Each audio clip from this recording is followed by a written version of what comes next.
میں آپ کو ڈیٹیل دیتا ہوں اس دن ہوا کیا۔ اس دن میں جب کنٹینر پہ تھا تو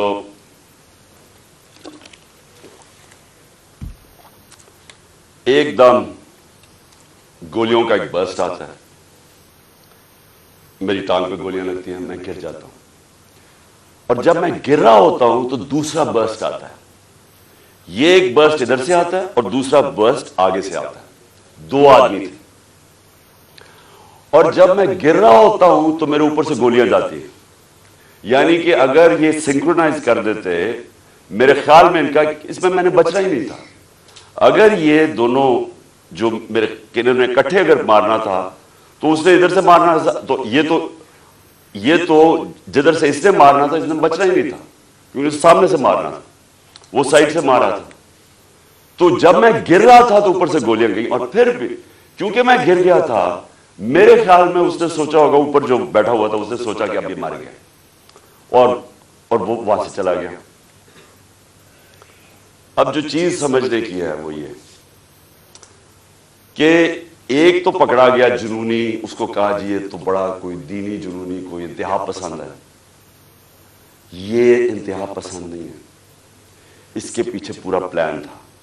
یہ پلان پورا ہم اب انکور کریں گے، اور میں آپ کو بتاؤں اس کے ساتھ اور لوگ ملوث ہیں، اور یہ پلان اب کا نہیں پہلے کا بنا ہوا ہے۔ اور وہ جو اصل لوگ ہیں جنہوں نے وہاں سے گولیاں چلائی تھی، جنہوں نے اصل میں اس کا پھر بھی میں بچ جاتا، انہوں نے مارنا تھا، اور یہ آدمی اور ہمیں نقصان پہنچاتا۔ دو ہیرو نہ نکل آتے، ایک تو شہید معظم، میں اس کو آج سلام پیش کرتا ہوں، دو بچوں کے ساتھ گیا ہوا، وہ میری اور دوسرا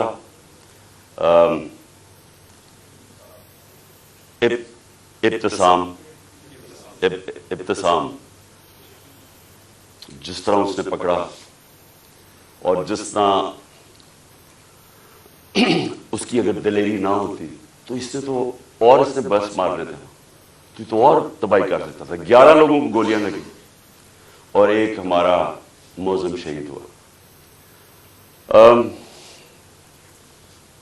اب ہم نے FIR رجسٹر کرنے کی کوشش کی ہے، سب ڈرتے ہیں کیونکہ کئی ادارے یہ قانون سے اوپر ہے۔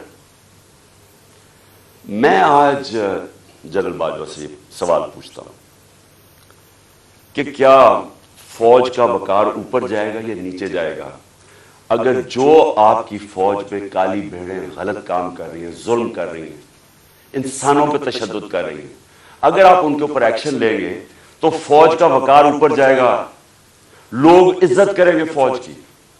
لیکن اگر یہ ہے کہ فوج میں ایسے لوگ بیٹھے جو ہمیں بھیڑ بکریوں کی طرح سمجھ رہے ہیں، مار داڑ کر کے، ڈرا دھمکا کے، اگر سمجھ رہے ہیں کہ اس طرح فوج کا وقار اوپر چلا جائے گا تو نفرتیں بڑھ رہی ہیں۔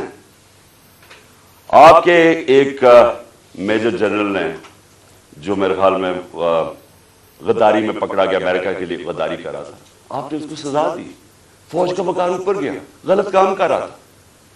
تو کیا یہ اب میجر جنرل فیصل اس کی تفتیش ہونے دیں گے آپ؟ اور کیا اس ملک میں اب تفتیش ہو سکے گی جب جنرل فیصل کے اوپر الزام ہے، انٹیریئر منسٹر ثناء اللہ کے اوپر الزام ہے، اور تیسرا پرائم منسٹر شہباز شریف کے اوپر الزام ہے؟ کیسے تفتیش ہوگی؟ جب تک یہ 3 لوگ ریزائن نہیں کرتے تفتیش ہوگی کیسے؟ اور ادھر میں جنرل باجوہ آپ سے بھی فوج کے وقار کے لیے کہہ رہا ہوں کہ یہ پاکستانی فوج کو نقصان پہنچا رہے ہیں، اس طرح کی کالی بھیڑیں، یہ جو سمجھتے ہیں کہ ہم انسان ہی نہیں ہیں، بھیڑوں کو کبھی ادھر موڑ دو کبھی ادھر موڑ دو، آج وہ چور ہیں کل وہ NRO مل گئے تو اچھے ہو گئے ہیں، آج پھر آپ ان کو چور بنا دیں گے کل پھر بھیڑی۔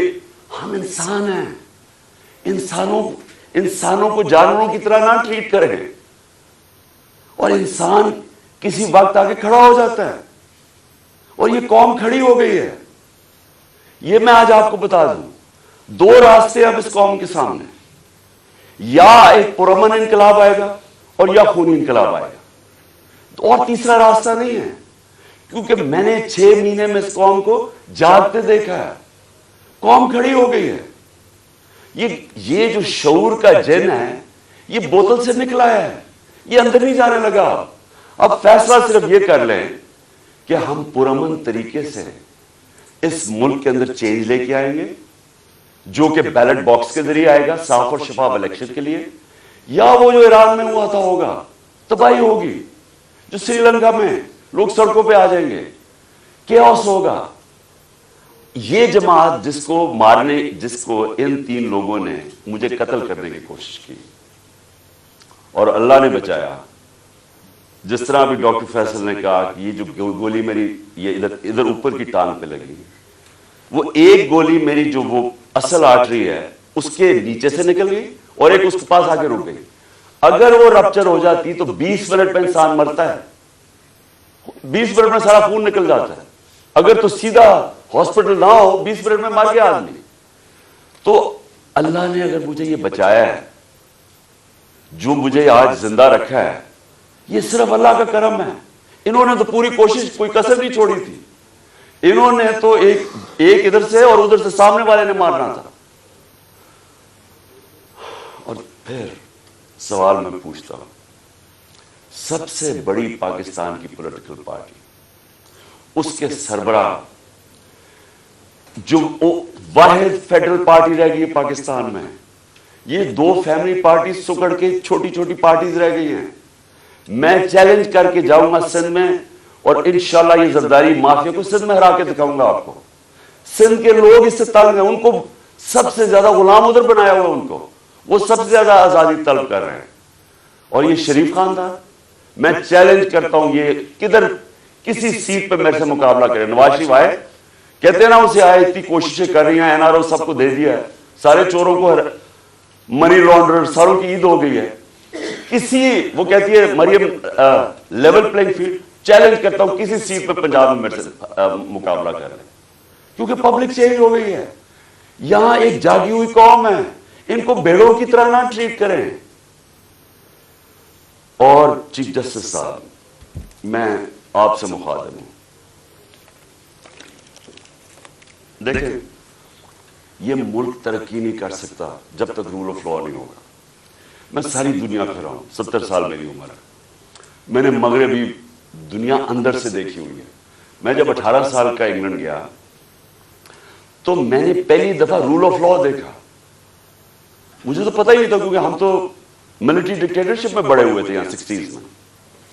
تو پہلی دفعہ میں نے ایک فلائی ریاست دیکھی، وہ کیا ہوتی ہے، اور رول آف لا دیکھا کہ قانون سب کے لیے ایک برابر، کوئی طاقتور وہاں قانون کے اوپر نہیں تھا، کوئی وہاں قبضہ گروپ نہیں تھے، ان کی عدالتیں ان کو ان کمزور کی حفاظت کرتی ہیں۔ وہاں اگر آپ کے پاس پیسے نہیں ہیں، لیگل ایڈ دیتی ہیں کہ ایک عام آدمی جا کے عدالت میں کیس لڑ سکے۔ وہاں کسی کی جرت نہیں ہے، کسی طاقتور کی جرت نہیں ہے کسی پہ ظلم کرے، اس لیے وہ کامیاب معاشرے ہیں، اس لیے وہاں خوشحالی ہے۔ میرے سامنے میری زندگی میں دیکھتے دیکھتے سنگاپور، جو ایک پاکستان کا مقابلہ ہی نہیں کوئی کر سکتا تھا، پاکستان سب سے تیزی سے ترقی کر رہا تھا 60s میں، ہم تو مثال تھے دنیا کی، اور کہاں سنگاپور ہمارے ساتھ، ہمارے سے نیچے شروع ہوا۔ آج ہمارا جو پر کیپٹا انکم ہے وہ پتہ نہیں $2000 ہوگا، سنگاپور کا $60,000 ہے، کیونکہ ان کے اسٹیٹسمن لی کوان یو نے سب سے پہلے زور لگایا قانون کی بالادستی قائم کرنے کے لیے، اور اس نے جب قانون کی بالادستی ہوتی ہے تو کرپشن ختم ہوتی ہے۔ کرپشن تب ہوتی ہے جس ملک کے اندر قانون کی حکمرانی نہیں ہوتی، جب کوئی قانون سے اوپر نہیں ہوتا، جب کسی کو این آر او نہیں ملتا، جب لوگوں کو پتا ہوتا ہے کہ آپ جرم کریں گے، آپ جتنے بھی طاقتور آپ کو سزا ملے گی، صرف تب ایک معاشرے کے اندر انصاف ہوتا ہے اور وہ معاشرے میں پھر خوشحالی آتی ہے۔ ہمارے نبی صلی اللہ علیہ وسلم نے مدینہ کے اندر غربت تھی، لیکن انہوں نے پہلے انصاف قائم کیا، عدل اور انصاف،